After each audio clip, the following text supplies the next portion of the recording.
I've been saying for the past week that Samantha Fulnecky did not deserve a 0 on her gender studies response paper, and all of the amateur scientists, mostly undergrads, and untalented lecturers, graduate TAs, piled in to say that I was crazy, didn't know what I was talking about, had no standards. Now, an editorial in the Chronicle of Higher Education, the premier journal for university and college instruction, and hardly right-wing, mirrors my sentiments almost exactly. The article is, "The Grading Scandal That Should Worry Higher Ed. It Was Wrong to Fail a Student for Citing the Bible in an Essay on Gender." And it's by Nicholas B. Creel, who's an associate professor of business law and the director of the Center for Innovation and Entrepreneurship at Georgia College and State University. Hardly some yokel. We're going to read Nick's editorial while I bask in the understanding that at least someone out there understands what it means to teach science. Hello out there. I am trying to get through. With his powerful brainwaves cradled in the warmth of reasoning, it's time for Johnny Walker Dredd to straighten you out on a thing or two. Emanating all the way from exciting Las Vegas, Oklahoma, it's the Johnny Walker Dredd Show. I know me science, and I know me teaching. I've done both at the highest levels. Naturally, Nick's op-ed doesn't prove me right. We all have our opinions on this matter, but it does show that my claim that Samantha didn't deserve a 0 is hardly foolish. In fact, seasoned university science professors will know exactly what Nick and I are talking about. Before I begin, I want to address a claim out there that this whole brouhaha was orchestrated by Samantha and her family. Perhaps it was, but you can't cheat an honest man. If the GA had left his biases in his apartment when scoring the papers and had given Samantha a more defendable grade, then he would have spoiled Samantha's evil plot. Likewise, if you don't want BLM jacking you up for racism, don't call someone the N-word. So it begins. Samantha Fulnecky, a University of Oklahoma psychology student, received 0 points on an essay assignment after citing the Bible in her response to an article about gender roles. The instructor, a transgender graduate student, called the paper offensive and said it lacked empirical evidence. The case has since become a national scandal. The instructor has been suspended, and the student has filed both a grade appeal and a religious discrimination complaint. The student is likely to win on both counts. The instructor has been temporarily suspended, but the semester is coming to a close. So, okay. Whether that sticks or not remains to be seen. I think the student has a better chance of winning the grade appeal than the religious discrimination complaint. I need to keep in mind that Nick is a law professor, so perhaps he has more insight than I do. If I'm one of the decision makers, I would turn the grading of her paper over to someone who can remain a bit more objective on the matter. If she ends up with 10 out of 25, so be it. I gave her 15 out of 25, a D. You'll see why in a moment. As for what happens to the GA, I think some sensitivity training is in order, although that would be fairly simple here. If you assign a scoring rubric, follow it. And under no circumstances allow your personal bullshit to enter the grading decision. As for pedagogical training, the GA needs to learn that students are entitled to their opinions. They don't have to buy the outcomes claimed by researchers, especially when it comes from that emanating from the anger studies crowd. Just because a couple of adjunct faculty in Kentucky state a claim doesn't make it so. If there's one area where it is not a good idea to trust the science, it's anger studies. I'm a liberal law professor who advises Turning Point USA. I don't share Fulnecky's religious views on gender. But this case troubles me precisely because it validates the conservative complaints about higher education that I usually push back against. This is exactly when principles matter most, when we're called to defend views we find wrong. Keep in mind that advising TPUSA doesn't make one a TPUSA adherent. As a lawyer, he's used to representing clients whose views he abhors.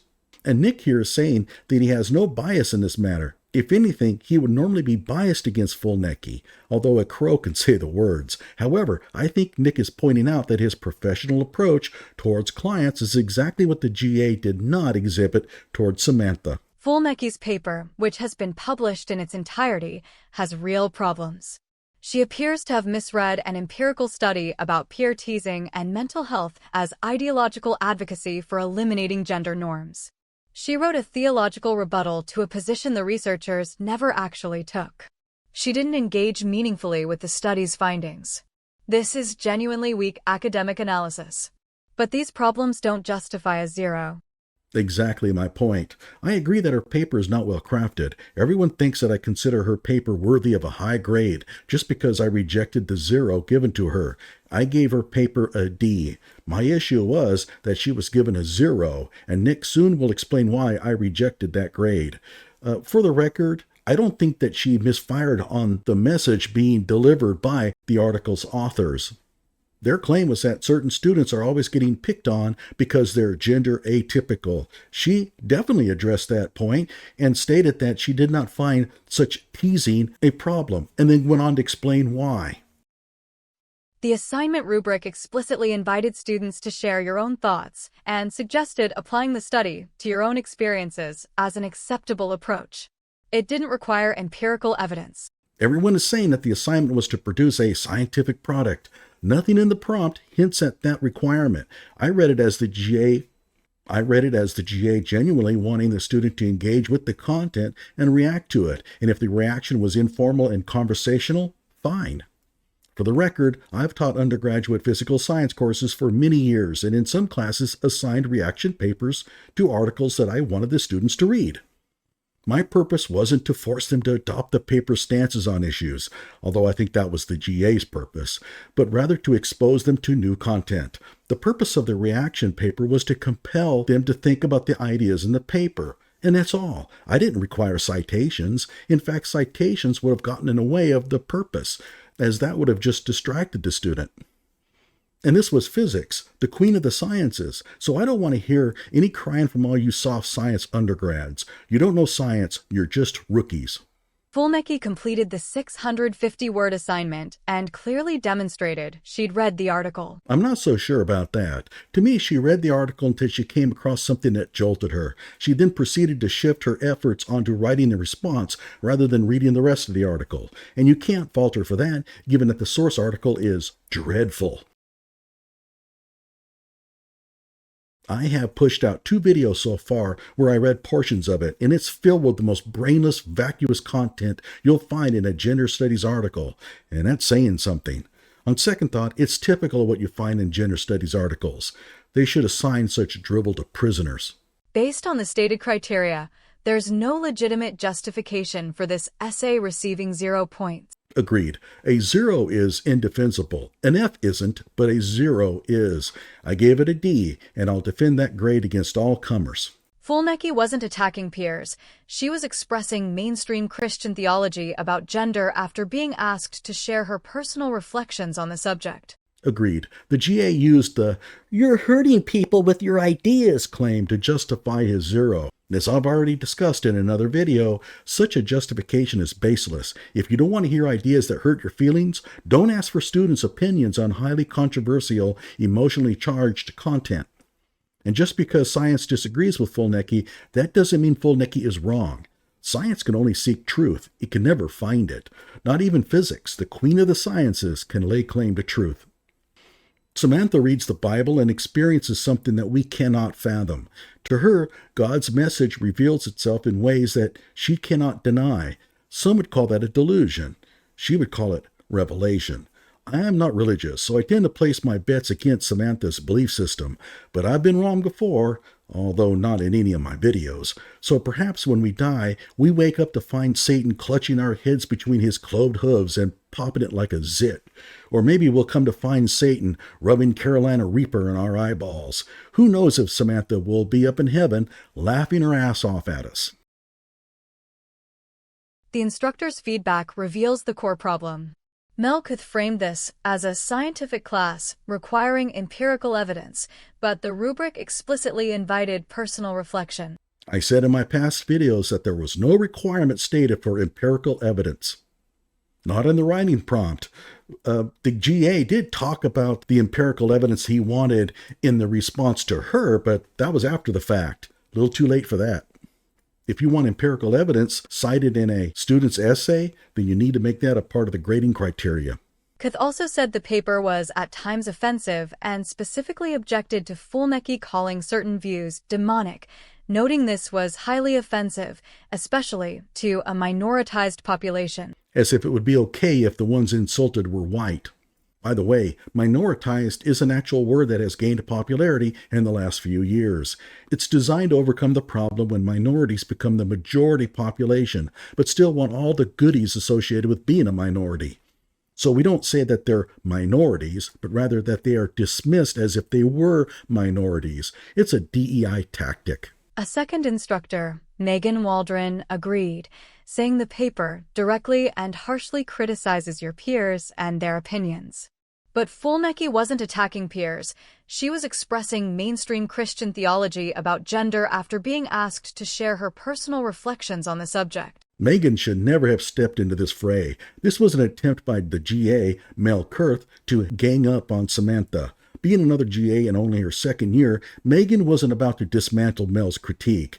As an instructor, never turn the paper over to another set of eyes unless the student has requested it. You see, you learn a lot by watching my videos. Perhaps Samantha did, in fact, ask for this second opinion. If so, then fine. The fact is, millions of Americans believe that gender distinctions reflect divine design and that departing from them is spiritually harmful. And a failure to understand that viewpoint and assign materials that could offend such populations shows a lack of empathy. I've had plenty of creationists in my classes. When I first started teaching, I blew them off as wrong and anti-science, but over time, matured enough to realize that they were people too. They had feelings, and if I was going to teach them anything, I would need to keep them on my side. Mel hasn't learned that yet. Perhaps he will someday. Those beliefs cause discomfort for many people, especially transgender individuals. That discomfort doesn't make such beliefs inappropriate for academic discussion. The Supreme Court established in Cohen v. California, 1971, that the government cannot silence speech merely because audiences find it disturbing. Discomfort is often the point of free speech.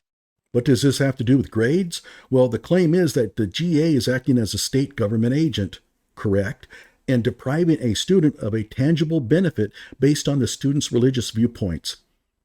Perhaps. More fundamentally, understanding how people form their views on gender is central to psychology. Tens of millions of Americans develop their gender attitudes through religious teachings.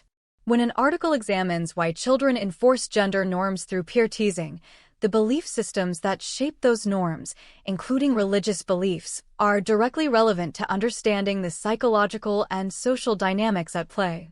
Fulnecky was explaining how she formed her views on gender, a process shared by tens of millions of Americans.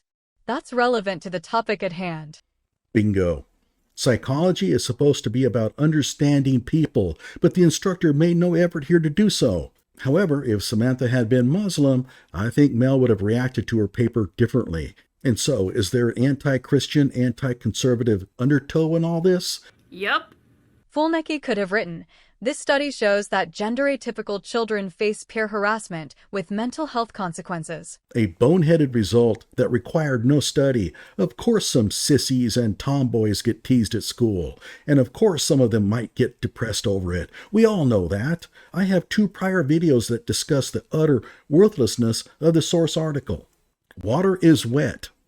Religious teachings about gender roles may help explain why these norms are enforced so strongly in peer groups.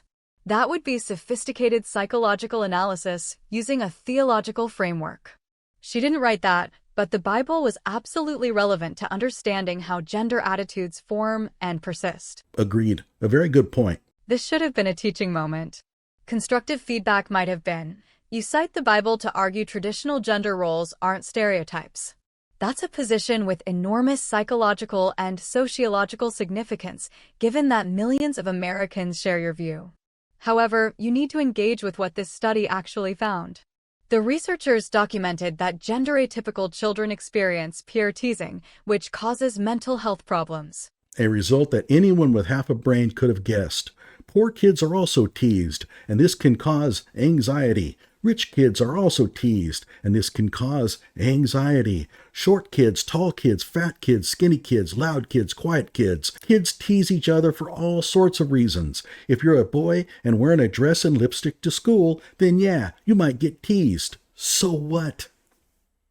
For the record, Samantha did in fact address this point, claiming that such teasing was of no concern. She then went on to explain why, that gender typicality was God's will.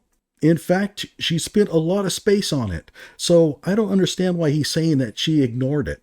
Now, she didn't do a great job of the writing part, but she did address this point. They didn't advocate eliminating gender norms. They observed the social consequences when children don't fit them. The real purpose of that paper was to build a case for eliminating gender norms, which is why the GA assigned it. Little Jimmy wants to dress like a girl, but will get teased if he does. Samantha sniffed that out just like any normal person would. She laid out the real motive for the paper. Who in here really thinks that the authors of the paper didn't see how their paper would be used to essentially argue for the free expression of gender fluidity at the elementary school level? Your theological perspective could enrich this analysis. How might religious teachings contribute to peer enforcement of gender norms? What does your faith tradition say about how we should treat children who don't fit typical gender expectations? I think Samantha was arguing that teasing was simply a normal consequence of flouting God's intentions. I thought she was reasonably clear in that view. That's what good, viewport neutral, teaching looks like. Acknowledge that the student reacted honestly based on deeply held beliefs. Guide her toward engaging with the research while allowing her to maintain her perspective. Show her how to strengthen her analysis rather than dismissing her worldview as not being expressed at the appropriate time or place in academic work. We should extend grace for mistakes like this, but the mistake needs acknowledgement and correction. This is a mature approach to instruction that the GA lacks. I understand why this was difficult for Keth. A transgender graduate student reading an essay describing gender diversity as demonic faces something deeply personal. Moreover, we must acknowledge that graduate students are still learning to teach, and navigating conflicts between personal identity and pedagogical responsibility is genuinely hard no matter how long you've been at it. One way to help overcome this compulsion to get even with those who harbor opinions that we find abhorrent is to understand that those students pay tuition just like everyone else. It is not your job to act as a moral gatekeeper. You wouldn't want that student giving you 0 because of your personal beliefs. You shouldn't do it yourself. We should extend grace for mistakes like this, but the mistake needs acknowledgement and correction. Keth's response, declaring religious perspectives inappropriate for a psychology class and awarding 0 points for the paper, essentially dismissed the student's input entirely rather than engaging with it pedagogically. This is about dialogue versus dismissal. When we fail students for expressing mainstream religious views, we prove conservative critics right about ideological discrimination in academia. Agreed. A 0 is debilitating, and it can deep six a student's overall grade. So here's my advice for all instructors out there. Never give a 0 to a student who has put in a good faith, pardon the pun, effort toward responding to your assignment. If the student cheats, fine, nail them. If the student uses ChatGPT entirely, get them. Teach them a hard lesson. But if a student puts some thought into the assignment, credit them where you can. Give them some encouragement and show them that you want them to do well. One final point. Some of you are saying that Samantha's essay is emblematic of what's wrong with education today. In my next video, I'll read a doctoral dissertation from Loyola Marymount that will raise the question in your mind, why couldn't that student get a 0? Like my video and subscribe to my channel.